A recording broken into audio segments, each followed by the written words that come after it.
भैया, देश दुनिया के सब अवधि प्रेमियन का अजय की तरफ से राम राम। हम हाजिर हैं मीडिया डिक्शनरी का अवधि रूपांतरण लेके। अब आज है 124वां टर्म। वो टर्म है टेक्नोलॉजिकल डिटर्मिनिज्म, यानी तकनीकी नियतवाद। यह एक विचारधारा है। ये बतावत थी कि टेक्नोलॉजी की बहुत बड़ी भूमिका है समाज परिवर्तन में, या यह कही जाए कि निर्णायक भूमिका है। अब यह निर्णायक भूमिका एक तरफा है, यानी टेक्नोलॉजी तो प्रभावित करी और समाज नहीं कर रहा है।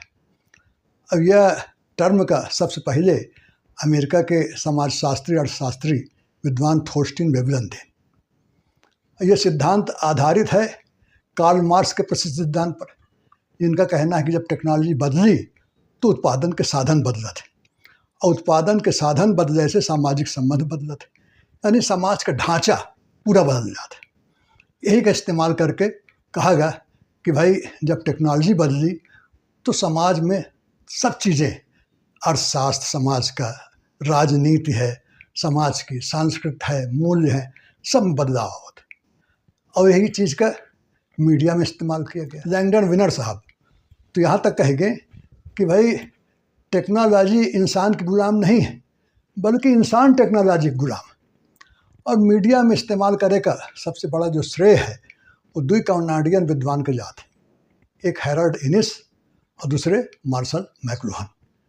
हैरोल्ड इनिस साहब पॉलिटिकल इकोनॉमिस्ट रहे हैं, और उनका कहना है कि जो प्रमुख कम्युनिकेशन टेक्नोलॉजी है, संचार की जो तकनीक है, उसका समाज पर, समाज के सोच पर, समाज की राजनीति, समाज का अर्थशास्त्र, समाज की संस्कृति, सब पर गहरा असर पड़ता है। और एक कदम और आगे मार्शल मैकलुहान तो कह दें कि the medium is the message, यानी बहुत बार मीडियम का असर जो कंटेंट है उससे कहीं ज़्यादा होता है। अब एक उदाहरण ले लो कि जैसे मान लो कोनो फिल्म है, अब वो का तुम थिएटर में देखो, और वही फिल्म का तुम टीवी में देखो, और सिर्फ ओकी स्क्रिप्ट पढ़ो, तो कंटेंट तो तीनों के एक, लेकिन असर तीनों का अलग अलग है। थिएटर में देखियो तो उससे ज़्यादा प्रभाव पड़ी, स्क्रिप्ट पढ़ ले हो तो पर कम प्रभाव पड़ी। तो यह यहाँ पे मार्शल मैकलुहान कहें। लेकिन अभी तक ये थ्योरी यही कह रही है टेक्नोलॉजिकल डिटर्मिनिज्म कि यह समाज पर एक तरफा प्रभाव है, यानी समाज कुछ कर नहीं सकता है, टेक्नोलॉजी का गुलाम कह दे।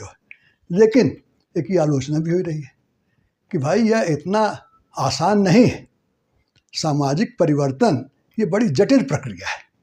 अब एक एकदम सरल शब्द में कह दो कि भाई मनुष्य टेक्नोलॉजी गुलाम है, ये के तमाम दूसरे उदाहरण है।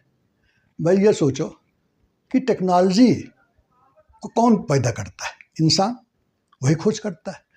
और खोज कब करता है? जब समाज को ज़रूरत पड़ती है। कहा गया ना कि भाई आविष्कार की जननी आवश्यकता है। तो जब समाज में बदलाव आया, उसको नई नई चीज़ों की ज़रूरत पड़ी, तो फिर नई टेक्नोलॉजी खोज होती है। दूसरा भी उदाहरण है, जैसे कहा जाता है भाई कि सोशल मीडिया है का समाज पे बहुत गहरा असर है, समाज में को वो बांट रहा है।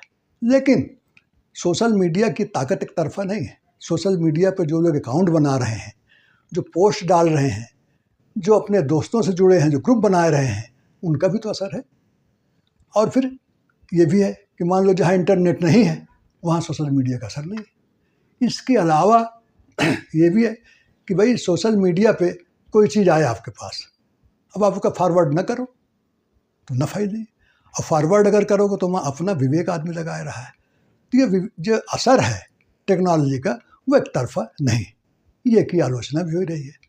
तो इस तरह से इनकी सीमा भी है हर थ्योरी की, और ये बड़ी प्रसिद्ध थ्योरी है मीडिया की। तो भैया आज तो बस इतना है, और फिर हम हाजिर हो गए एक नए टर्म के साथ।